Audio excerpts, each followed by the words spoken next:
বিনা প্রতিদ্বন্দ্বিতার সমবায় সমিতিতে জয় পেল তৃণমূল কংগ্রেসের 9 প্রতিনিধি। রবিবার এক অনুষ্ঠানের মধ্য দিয়ে তাদের হাতে শংসাপত্র তুলে দেওয়া হলো। রাজগঞ্জ ব্লকের দেশবন্ধু সমবায় কৃষি উন্নয়ন সমিতির যে নির্বাচন হওয়ার কথা ছিল তাতে বিনা প্রতিদ্বন্দ্বিতায় জয়লাভ করে তৃণমূল সমর্থিত 9 জন প্রার্থী। সেই 9 জন প্রার্থীকে রবিবার এক অনুষ্ঠানের মধ্য দিয়ে সার্টিফিকেট তুলে দেওয়া হয়। সার্টিফিকেটগুলো তুলে দেন রাজগঞ্জ বিধায়ক খগেশ্বর রায়। এছাড়াও উপস্থিত ছিলেন অরিন্দম ব্যানার্জি, তুষার দত্ত সহ অনেকে। ঠিক আছেন, বয়স্ক সবাইকে আমার প্রণাম জানাই, শ্রদ্ধা জানাই, ছোটদের ভালোবাসা জানাই। আজকে একটি আমাদের কাছে খুব আনন্দের মুহূর্ত যে আমাদের এখানে দেশবন্ধু সমবায় কৃষি উন্নয়ন সমিতি লিমিটেডের যে নির্বাচন হবার কথা ছিল সেই নির্বাচনে শুধুমাত্র যে 9 জন প্রার্থী, সেই 9 জন প্রার্থী নমিনেশন সাবমিট করার এই মঞ্চে আমাদের মধ্যে উপস্থিত আছেন আমাদের সবার কাছের মানুষ, আমাদের এখানকার এলাকার কাজের মানুষ, সবসময় যাকে আমরা পাশে পাই, আমাদের বিধায়ক মাননীয় খগেশ্বর রায় মহাশয় উপস্থিত আছেন। বিশিষ্ট সমাজসেবী তুষারকান্তি দত্ত উপস্থিত আছেন, শিকারপুর অঞ্চলের প্রধান, উপপ্রধান, এখানে উত্তম আছে, নারায়ণদা আছে, আমাদের জয়নালদা আছে, আপনারা সবাই আছেন।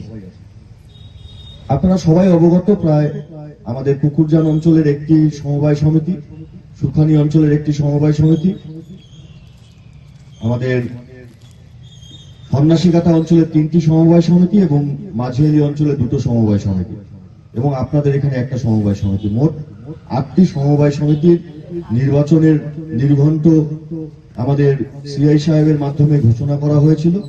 সব থেকে আনন্দের বিষয় যে 8টি সমবায় সমিতিতে নিরঙ্কুশ ভাবে বিনা প্রতিদ্বন্দ্বিতায় আজকে আমরা যে রাজনৈতিক দল বিলং করি সেই দলের পক্ষ থেকে বোর্ড গঠন হচ্ছে। এর জন্য আপনাদের সবাইকে সাধুবাদ জানাই, অসংখ্য ধন্যবাদ জানাই যে রাজগঞ্জ ব্লকে আজকে আমাদের মাননীয় বিধায়ক সাহেবের ছত্রছায়ায় প্রত্যেকটি সমবায় সমিতিতে বিনা প্রতিদ্বন্দ্বিতায় আমাদের বোর্ড গঠিত হচ্ছে। আমি আশা রাখবো আজকে দেশবন্ধু সমবায় কৃষি উন্নয়ন সমিতির ম্যানেজার ম্যাডামও এখানে উপস্থিত আছেন।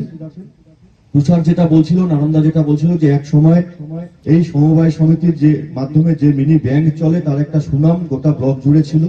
আমি আশা রাখবো আজকে যারা আমাদের বোর্ড অফ ডিরেক্টরে নতুন ভাবে পদার্পণ করছে আগামী দিনে এই সমবায় সমিতি যাতে যে গৌরব, সেই গৌরব অক্ষুণ্ণ রেখে আমরা কাজ করতে পারি। পঞ্চায়েত সদস্য আছে নারায়ণ বসাক এবং জয়নাল আবেদিন এবং সর্বোপরি পানিকড়ি থেকে আগত পানিকড়ি অঞ্চলের সভাপতি উত্তম থেকে শুরু করে এবং এই কোঅপারেটিভের যিনি ম্যাডাম কল্পনা রায় ম্যানেজার থেকে শুরু করে যারা নবনিযুক্ত, যারা নির্বাচিত হয়েছেন বিনা প্রতিদ্বন্দ্বিতায়, দিবেন্দু কুমার রায়, জয়মোহন রায়, স্বপন রায়, সঞ্জিত রায়, বিশ্বজিৎ রায়, মমতা রানী রায়, আফিজুল হাসান হক, সবাইকে রাজগঞ্জের বিধায়ক হিসেবে সহস্র সহস্র ধন্যবাদ জানাই।